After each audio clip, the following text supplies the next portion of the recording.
Welcome to the What's Your Ceiling podcast. We're your hosts, Monty Wyatt and Paul Szynski. Wherever you are in life, there is a higher ceiling. This podcast is how you become aware of it and how to take action to push through it. It's time to discover your ceiling. Welcome to the What's Your Ceiling podcast, where we talk about your health, your family, your business. I'm Monty Wyatt, and I'm excited about our conversation today. We have a good friend of mine, a great colleague. He's got 32 books that he's written. He's been named Speaker Hall of Fame with National Speakers Association, and he's been also named the #1 world's top communicating guru. And so I'm excited to talk about it. And, I want to welcome Dr. Tony Alessandra. Dr. Tony, welcome. Thank you, Monty. Glad to be on your show. Yeah, appreciate that. I always start with a little topic to get us going, and I'm going to steal one of the names of your books to use as our topic today. And okay. I'm going to ask you, our topic today is what makes humans tick. So when you hear that phrase, what makes humans tick, what comes to mind for you? Oh my gosh, their needs, their wants. We can get into Maslow's hierarchy of needs, respect, appreciation, to be heard. There's a lot of things that make humans tick. In that book, we focused on behavioral style and the assessments that we deal with. So we look at online behavioral assessments comparable to an MRI of the mind. You're really getting inside somebody's mind to see what makes them tick. Some people are money motivated. Some people, just art. Other people, the need to learn. Some people are fast paced. Some people are, I don't want to go that fast. Introverts, extroverts. I mean, we get into everything in our assessment. So. Well, I appreciate that. I love hearing your description of that, because communication is probably one of the biggest challenges in the world today. And I think a big part of communication is recognizing your own self and how to adapt to other people. And right. And most people forget that last part. They don't adapt. Exactly. They think I want others to adapt to me. Why do I have to adapt? Well, that's how you build trust. That's how you build rapport. Absolutely. Yeah, I sort of learned that lesson back in 1976. I moved from the East Coast to San Diego. And I grew up in New York City and New Jersey. So the first, 18 years of my life before I went away to college was New York and New Jersey, New York City and New Jersey. And so I came to California, and I practiced the golden rule. I treated people the way I wanted to be treated. That's what I had been taught, not realizing that my personality and my approach irritated and turned off the people here. I came on too strong, too fast, too aggressive, too in your face. And even when I asked people to do things that under any other circumstance they would have willingly done, they dug in their heels. And it was simply because of not what I was asking, but how. It was just my approach. And that's when I realized, you know what? The people in San Diego are different from the people in New Jersey. Maybe I need to modify my approach, slow down, chill out a little as they do here. So very, very interesting lesson. I know that early on, I did get part of that lesson, but it didn't really sink in when I went away to college. I went to Notre Dame in Indiana. And again, I had really never been out of New York and New Jersey. So when I went to Indiana, it really was another experience for me about meeting all these people from all over the world who have different needs, different perspectives. And I knew there was a lot of differences in people, but I really hadn't brought it into that concept that I call the platinum rule: do unto others as they would have you do unto them. It really wasn't until I came out to San Diego that I really crystallized that. I love that phrase, treat people how they want to be treated. And Right, I love the name Platinum Rule as well, because it's that's how you build trust and rapport. And it's not just about ourselves. We actually get ourselves in the way of communication when we think about it only from our own perspective. right, absolutely. And there have been many books written on various subjects. The whole concept of generation gaps. Gen Z, Gen Y, millennials, baby boomers, which I'm one, and how they just don't see eye to eye. Well, there's where the platinum rule comes in. Don't make it my way or the highway. Find out what motivates another person and how they like to be communicated with, and adjust your pattern of behavior.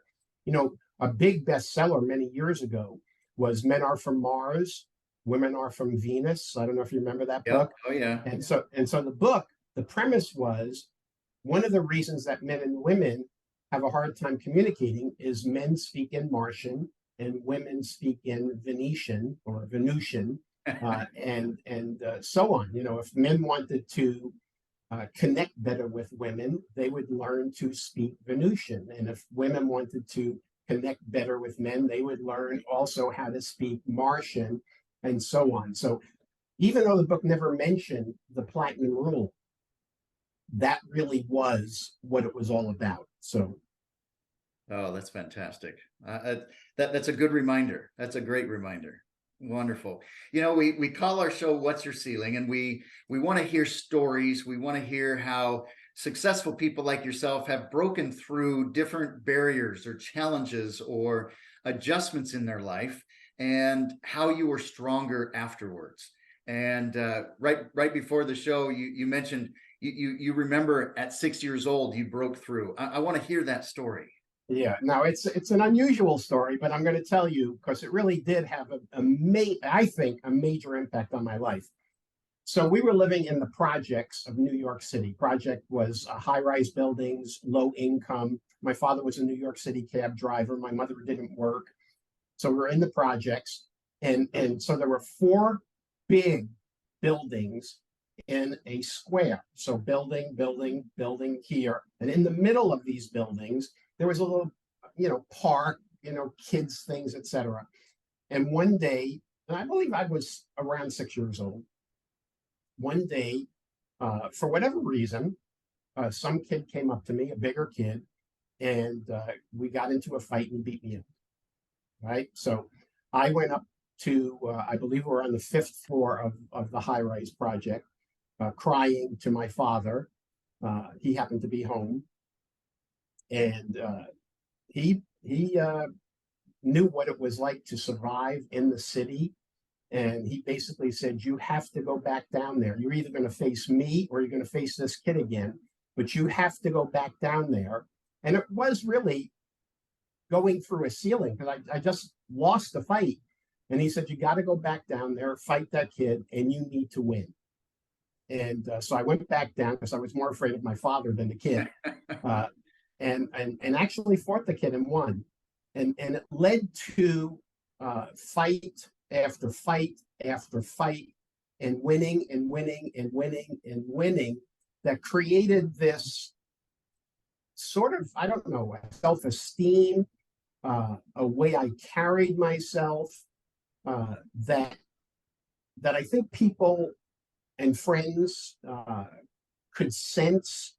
And for instance, growing up, how a lot of kids are put under social pressure. You got to do this, got to do this, got to smoke, got to take drugs, got to steal, got to whatever.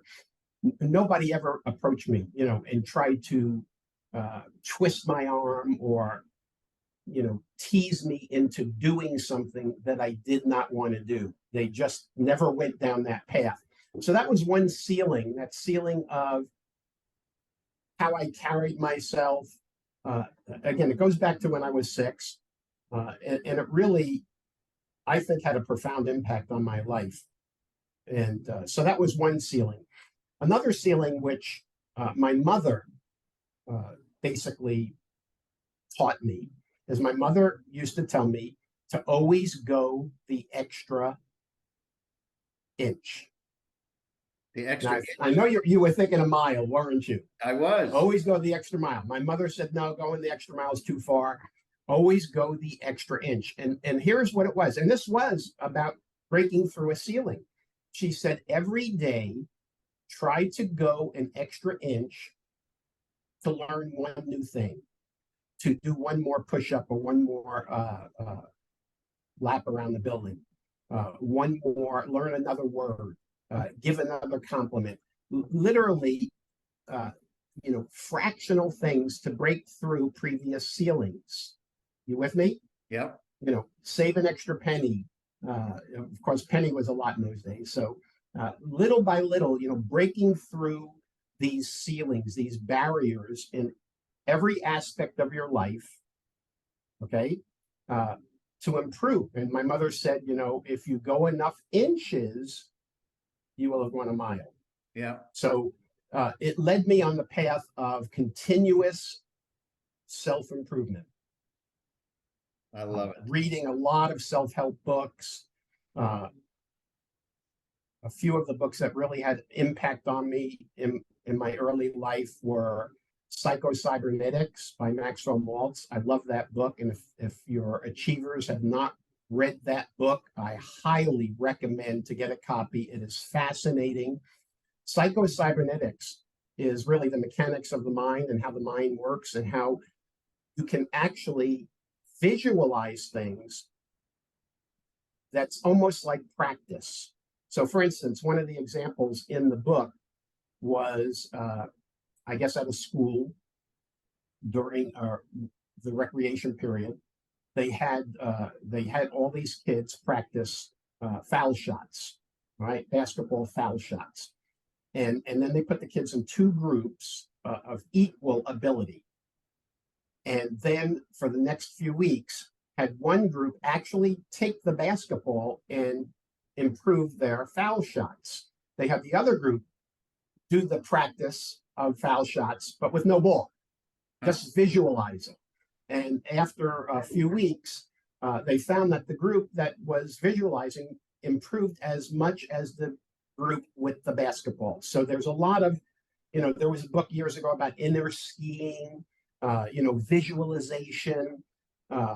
So that really is a very interesting concept in Psycho-Cybernetics, but a really, really good book. Another book was The Magic of Thinking Big by Dr. David Schwartz, and I'll tell you why that's important in a minute, how things come around. So those are two really big books, books like How to Win Friends and Influence People, How I Raised Myself from Something to Success. There was a whole bunch of early books that I read, and a lot of it because my mother told me, always break through that ceiling, get better by 1 inch every day in every aspect of your life. That's wonderful. So those are a couple of personal ceilings that I believe I broke through.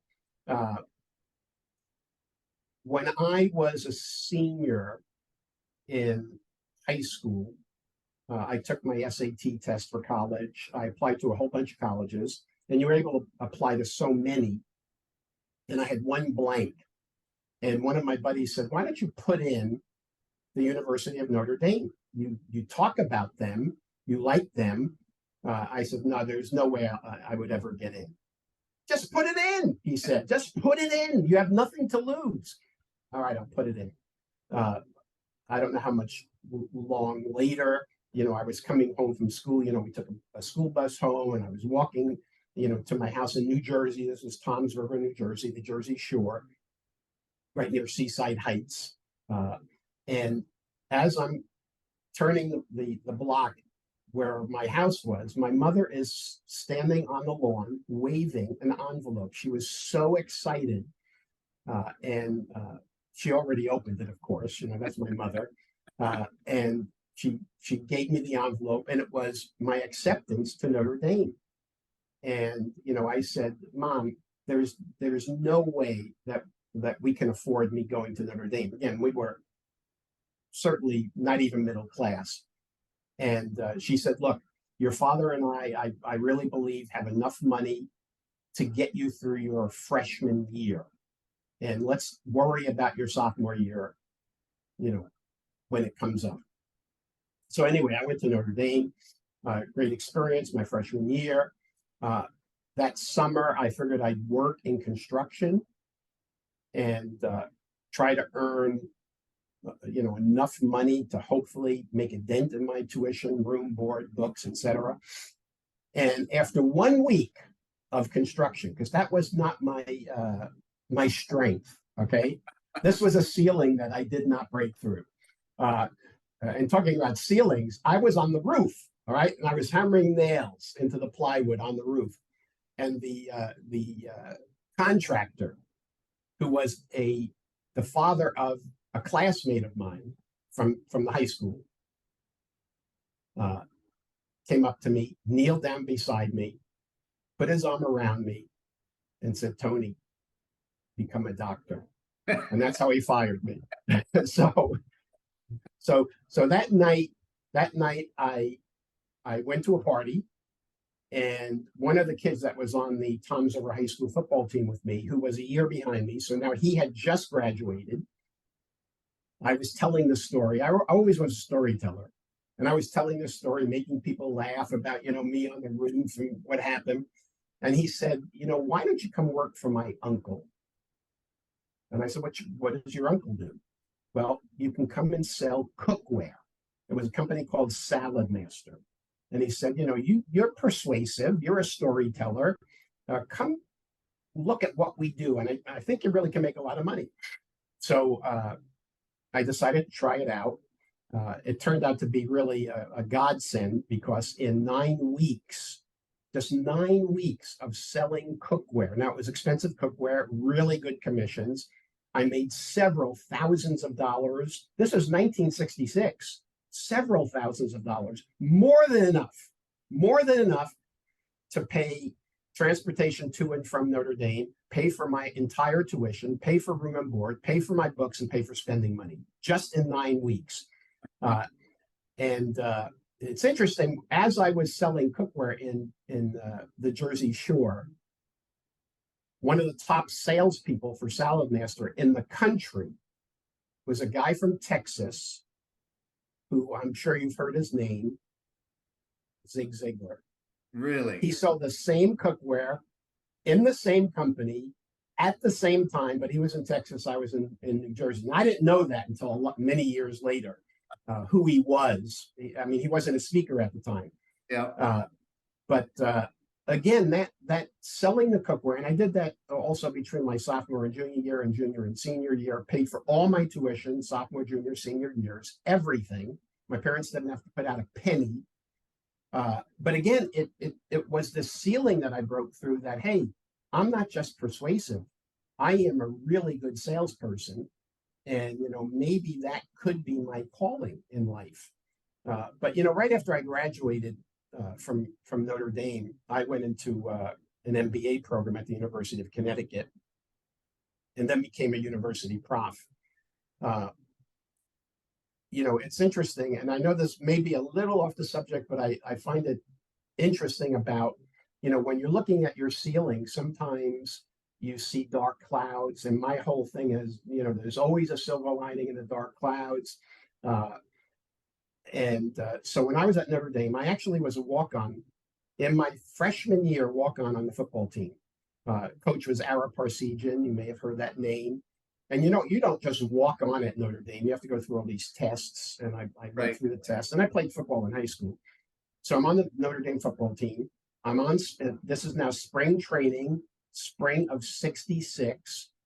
And I'm out there every day getting bloodied and bruised because the team was so good.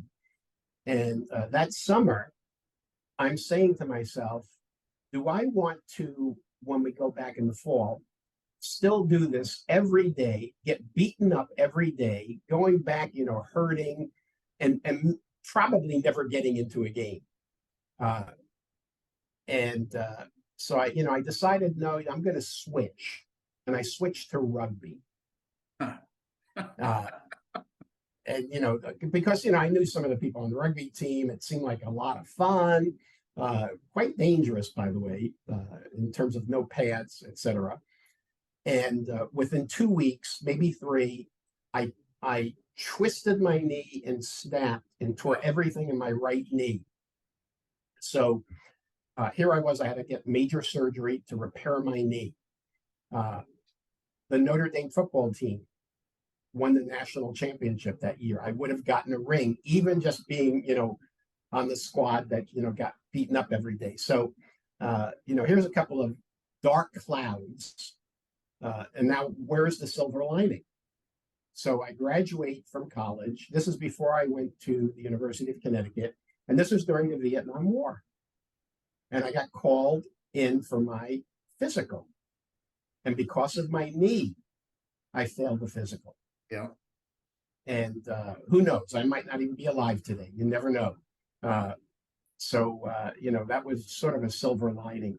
After graduating with my MBA, I became a university prof, taught for 3 years, decided to go back and get my PhD. And I went to to Georgia State University in Atlanta. It's a major downtown university. And the reason I went there, well, one reason was I wanted to go to a major city, Atlanta, major city. But and that was more for my wife. For me, I found out that in the marketing department, because I was going to get my PhD in business administration with a specialization in marketing, in the marketing department, as a full-time professor, was a gentleman named Dr. David Schwartz, the author of The Magic of Thinking Big. I called him up. I got him. I told him about his impact on me with his book and said I wanted to come to Georgia State. Would he be my major prof, my dissertation chairman? And anyway, so I went there. He was a big motivational speaker, multi-million book sales. And that had some impact on me to get into the field of speaking. When I was in my third year of teaching, this was 1972, 73. This is before I went to Georgia State. One of my students came up to me and showed me a test that he had taken, an assessment. At the time, it was Cal State Fullerton. And he said, it tells you what you'd be good at. All right.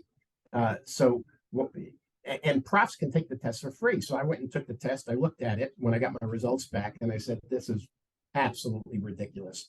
I agreed with number 3, said I'd be, it rates you in numerous different things. But I looked at the top 3. Number 3 was I'd be good at merchandising and marketing. Hey, that's what I do. Number 2, I'd be good at sales. Yep, hit it right on the mark. But number 1, I said, this is ridiculous. And I filed it away. And I said, there's no way. This was 1973. Several years later, I'm going through my file cabinets. And this is after I was a professional speaker. I had already been inducted into the Speakers Hall of Fame. And I'm going through and I'm scanning things so that I could digitize everything. And I come across this test. Number 1, public speaker. But at the time, it wasn't even in my frame of reference. So, I've been talking too much, Monty. Let me go back to you here. No, I love that story because what makes humans tick? Why do you think you pushed away the public speaking? I didn't even know what it was. It was not something that I even knew was a profession. So it just wasn't something that I wanted to do. And, I went to Georgia State, spent 3 years there, taught while they gave me a job teaching professional sales. When I graduated with my doctorate in 76, I came out to San Diego, taught another 2+ years here, in the School of Business. And it was late 1978 when I gave my, what's the word I'm looking for? I was quitting the job. And I said, I'm going to go into and try speaking full time because I had been doing a little of it part time. And again, having gone to Georgia State and having my major prof being Schwartz, who was a big speaker, he was giving over 100 speeches a year. That sort of opened my mind to speaking. Boy, look at what this guy does. But I still didn't know if I could do it. But hey, I was a teacher. Why don't I just go in, instead of teaching students, I'll teach business people, business workers. And that's really what I did as a prof. Okay. I came across you've seen me speak. Yep. So the way I spoke when I started wasn't the way I speak today. And that's another ceiling I broke through, major ceiling. So I decided to go in and start speaking. I started in January of 79. My first book actually was released in January of 79 called Non-Manipulative Selling. And that really helped. So for about, let's see, 79, almost 3 years, maybe a little over 3 years. I think it was the middle of 82. I was doing well, but not great. And that summer, I did a weekend coaching with one of the great speakers, Bill Gove, who was the president of the National Speakers Association, I think 72 and 73, the only two-time president. And so in this coaching session, Bill Gove says to me, Tony, you're doing it all wrong in speaking. You're coming across trying to be a polished professional speaker, and that's not you. You're a New York City Italian. You're off stage, you're mischievous, you're funny, you're playful, and none of that comes out on stage. You need to allow the real you to come out on stage. And, it was a little challenging. It was quite a ceiling for me. So I started just a little. I saw the audience reaction, so a little bit more. And from there, I have to tell you, from there, my career went on a turbocharged trajectory. So I broke through that, yet another ceiling, but that's really how speaking came about. And being, knowing from when I was in school that I was a storyteller, because people used to gather around and listen and laugh at my stories. That really helped me in speaking, telling stories, making people laugh, making sure the stories are relevant to the content of the talk. So, I really want to reinforce that point to our achievers. Allow your real self to come out. And whether you're on stage or you're communicating, you need to allow your real self to come out. I think so many people today are hiding their real self because they're trying to impress someone or trying to be something that they're really not. And you just made the point, when you're your real self, it actually flourishes. Right. And let me add something to that. You can be your real self and still practice the platinum rule. So it's not being your real self. Right. I don't know how many people, I don't know how old your audience is, the achievers are, but I don't know if you remember that sitcom many years ago called All in the Family. Yep. And it was with Archie Bunker. And your achievers who have never heard or seen this, go online, go to YouTube and just put in Archie Bunker or All in the Family. And you'll see, first of all, it was a sitcom that broke all the rules, right? Yep. Broke all the rules. I'm not sure it would fly today in today's environment.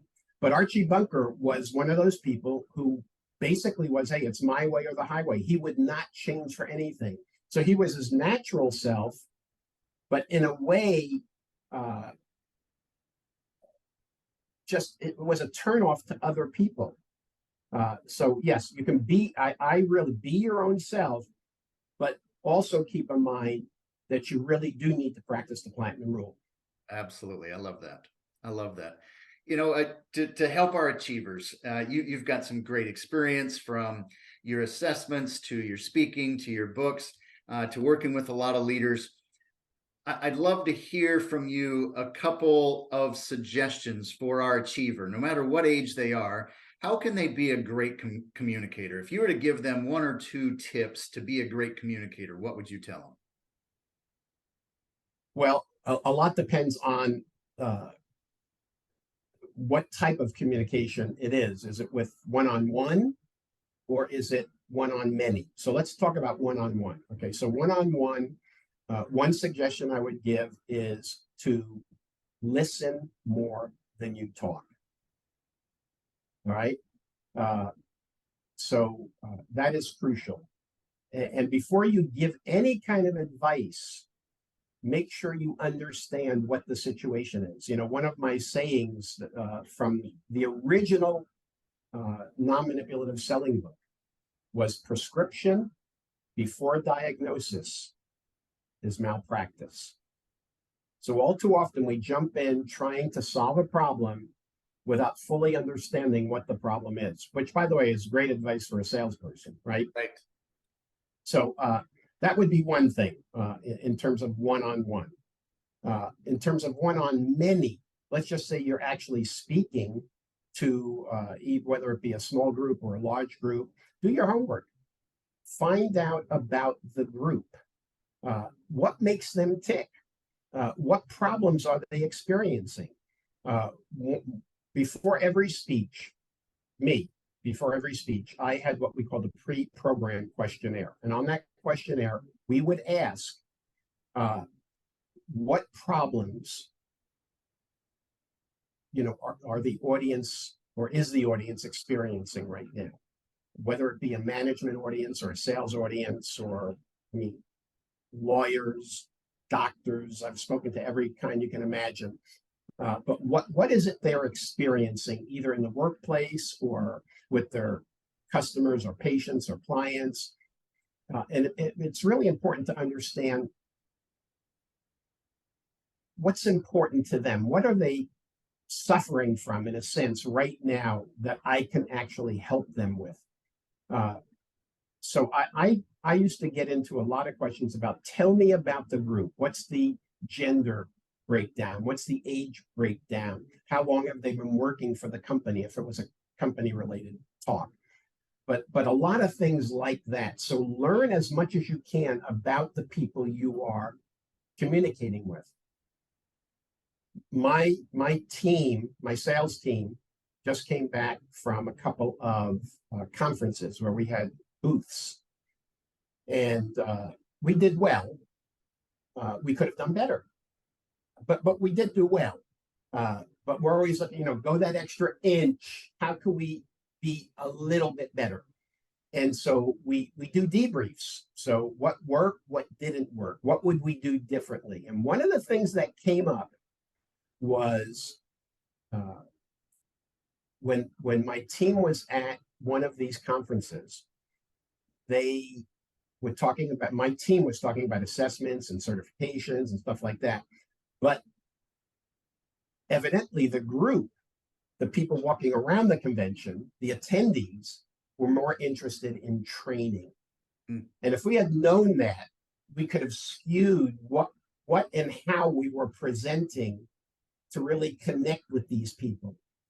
And that's really what we want to do in any kind of communication, is connect. So going back to one-on-one, not only listen, but constantly seek feedback. Monty, I hear you saying so-and-so. I just want to clarify, whatever. You said you wanted it right away. What does that mean to you? Because how I interpret right away, me as a D style in DISC, is now, right now. But you, Monty, and let's not give your style away. If you were a C,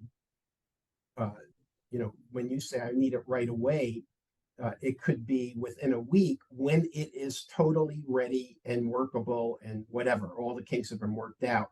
So it really is important to seek feedback. So listen, ask questions, seek feedback. Love it. I love it. Thank you for that. I think that's powerful insight for our achievers. And we all communicate every single day. We make a big impact every day, but sometimes we make it more about ourselves instead of our audience, Right. whether it is a one-on-one or a one-to-many. So I appreciate that insight. You know, I want to tie into, like I said, we talk about health, family, and business. You know, through all of your career, how did you balance your family life? And, you know, with the traveling, the speaking, your businesses, your books, how did you balance your business, your personal life and your business? Yeah, it wasn't easy. Uh, Especially as a speaker, I was doing 100+ paid speeches a year, a lot of travel. I'm over 12.5 million frequent flyer miles on American. So a lot of travel, which really was the thing I did not like about speaking. At first, hey, this is great. I'm going to London. I'm going to Paris. I'm going to, Casablanca, all over the United States.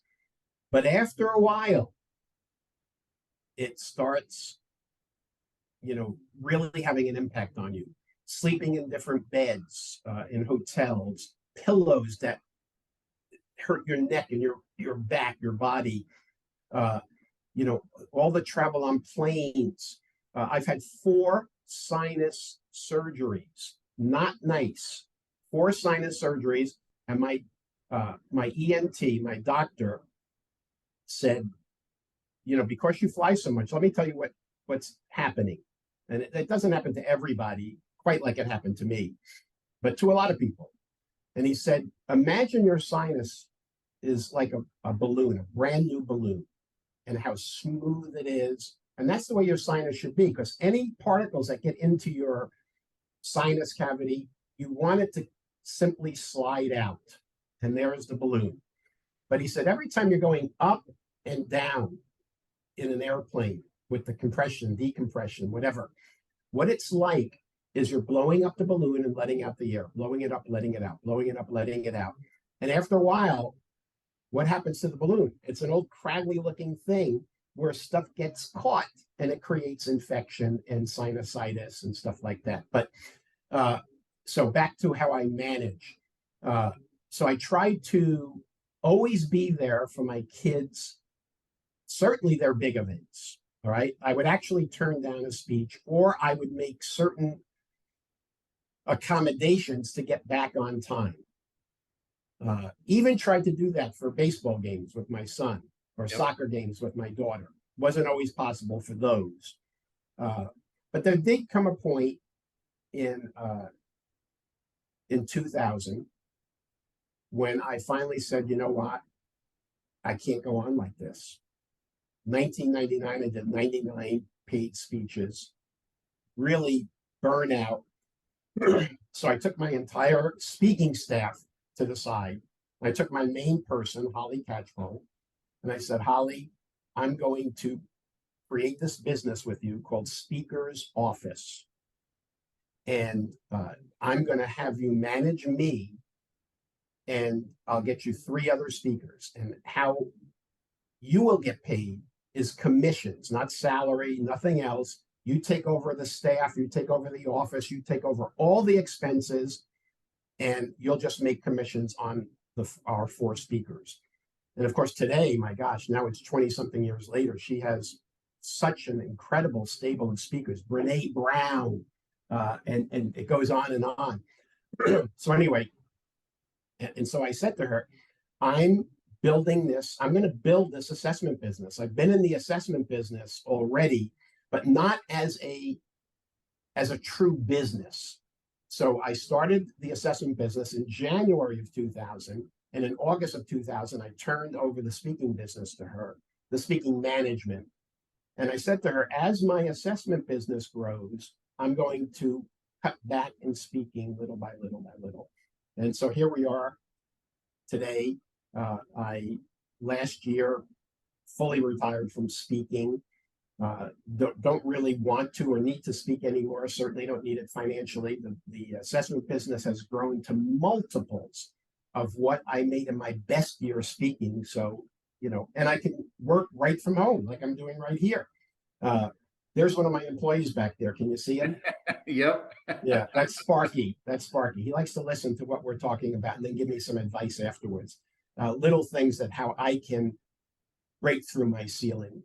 But yeah, so it was very difficult. And I'm on my second marriage. So it really did have a negative impact on my first marriage as I was growing the speaking business and trying to do more and more to get to that level. Now on this marriage, this year is our 33rd year, and I'm home, and this is like retirement in the sense that we're always together, Right. but we've been that way for 33 years. I've always worked from home, so it's been great. So Oh, that's fantastic. yeah, but it's hard when you have a job like that. It's very difficult. And I tried to make certain rules. I'm not going to look at my email after 6 p.m. All right. Because it may draw me back to my desk, or it may be something that is a problem that interrupts my sleep that night because I can't solve it to the next day. So that's one thing. Making sure that every day I do a debrief with my wife. We talk about what my day was, what her day was, and what the next day will be. So we're always in communication with each other. With my kids, I would, when I was home, always like to be there when they went to bed, always asking them what's the one best thing that happened to you today. Not tell me about your day, not what did you learn today. That may have been earlier in the day, but at bedtime, tell me the one thing that the best thing that happened today for you. To make them go to sleep with a positive vision, a positive thought. So it's really important to connect with your family. My family, with my second marriage, I have 4 kids now, and each kid, I have a D, an I, an S, and a C in the DISC terminology, and they are my learning laboratory in terms of how they interact with each other, how I have to interact with them, what I can do with one. Being fair, by the way, as a parent, doesn't mean doing the exact same thing with each of the kids, because what works with one will not work with another. If I told one of my kids, who did something wrong, you're being punished today, no television at all today, that child will not even walk in the TV room. Will stay away from the TV totally. Whereas another child, no TV today, at 7 o'clock at night, that child is in the TV room watching TV. And I walk in, saying, "What? Hey, Dad, come here. You got to see this." I said, I thought I told you no TV today. He said, "Dad, it's tonight." So, what works with one kid may not work with another. So this is, again, adaptability and the platinum rule, even within your own family. Absolutely. Absolutely. I use the assessments a lot. I think they're very powerful. If you would give our achiever a couple key benefits of using your assessments and using the assessments to help understand not only ourselves, but others. Yeah. So one of the things we like to talk about is that assessment should not be a one and done. So when you take an assessment, a one and done would be, I look at my report, read the report, maybe even, I don't know how many people actually read it cover to cover, but they read the report and they file it away.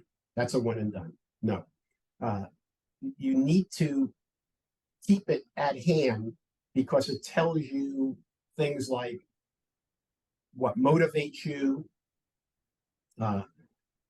ways that you like to be communicated with. It's something that you should share with your partner, whether it be a boyfriend, girlfriend, whatever, whether it be a spouse, whether it be, excuse me, a business partner. and they should share theirs with you so that you could look at, okay, let's see, where we mesh and where we might clash. Mm. Because a lot of times your behavior is perceived by your partner. Remember, the broad partner definition I just gave is perceived by your partner as a slight to them. When in fact, if they understand your behavioral pattern, they realize it's not a slight, that's just the way you are, and they can work around it.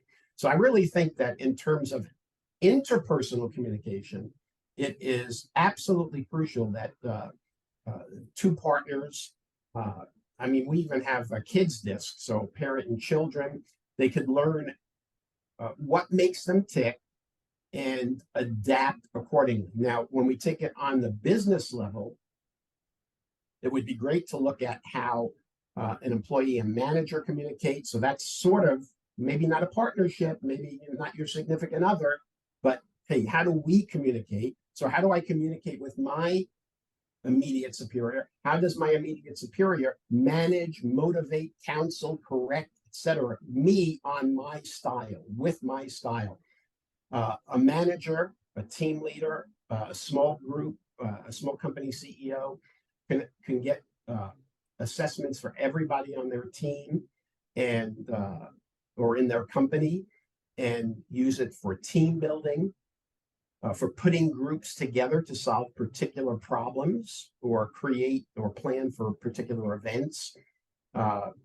It could be for individual personal development. It tells you what your strengths and struggles are.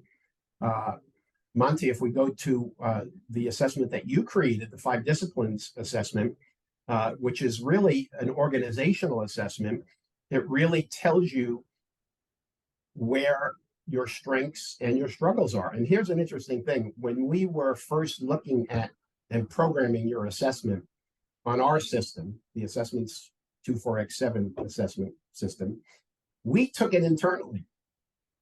And we looked at our report. And the interesting thing is, everybody in the company answers the questions, and it's all confidential, so you don't know who answered what.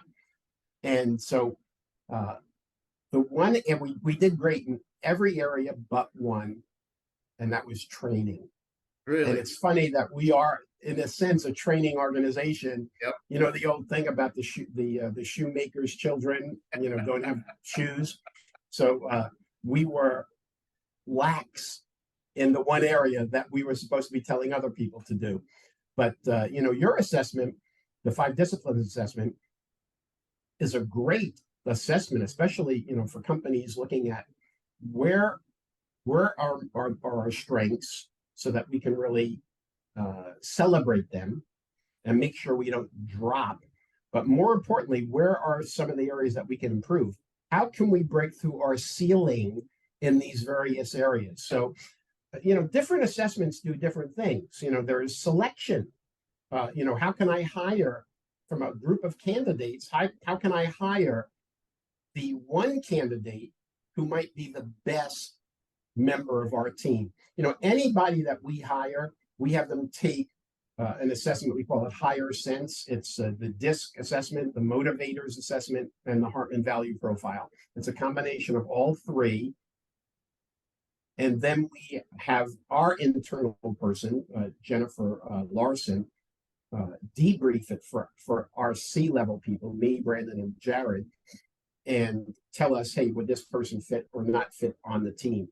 And I got to tell you, it really works. It really is incredible. So, well, I appreciate that. Like I said, I use DISC, I use motivators, I use 360s to help my clients see themselves differently, and for personal growth and for greater teamwork. So I appreciate that insight for our achievers, because I think if they're not using an assessment today, they need to use one to help, again, understand themselves, but help understand those they work with, to build better teams, to work and communicate more clearly. So I appreciate that insight.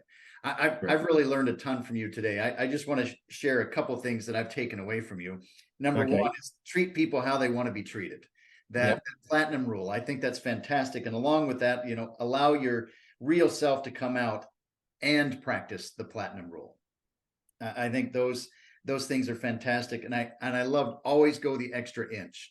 It seems, the mile can be so big, but it's that little bit every day, little bit every day. How do we make it better? How do we continue to grow?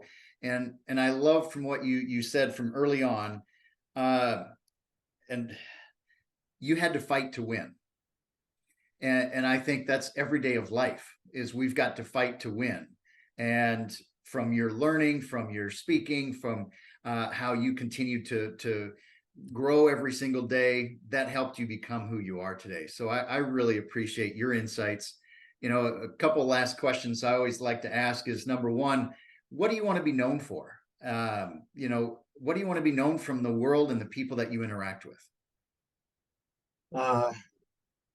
I would say number one, generosity.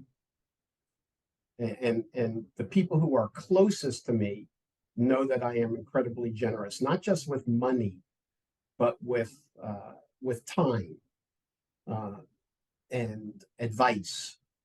So generosity is one. The ability to get along with just about everybody. There's very few people that I don't get along with. And why is that? It's because I adapt, and I always look for the good things in people. Somebody may have 9 things wrong, but one thing right, and I'll find that one thing right, and I focus on that. So, my ability to get along with people, my generosity, those are the key thing. And by the way, a good husband and father. I love that. Love that. Thank you for sharing that. I always love to hear people's stories of what they want to be known for and how they got there and what they've gone through in their life. So I really appreciate your time. For our achiever, if they want to get a hold of you, what's the best way to find you? They could email me. My email is aja@alessandra.com. So let me spell that out. AJALESSANDRA.com. A lot of people make the mistake with when they hear Alessandra, they put 2 L's and 1 S, but it's really 1 L, 2 S's, begins with an A, ends with an A. Very good. Very good. Dr. Tony, thank you for sharing your stories. Thank you for joining me today on What You're Sealing, and really appreciate your learnings that you've had over the years. And I hope to our achievers out there, you've gained some good insights on how to help yourself in growing through your sealing of communication, understanding how other people tick, and how to adapt and be a great communicator. So thanks for joining us on today's show, and we look forward to seeing you next time. Thanks, everyone.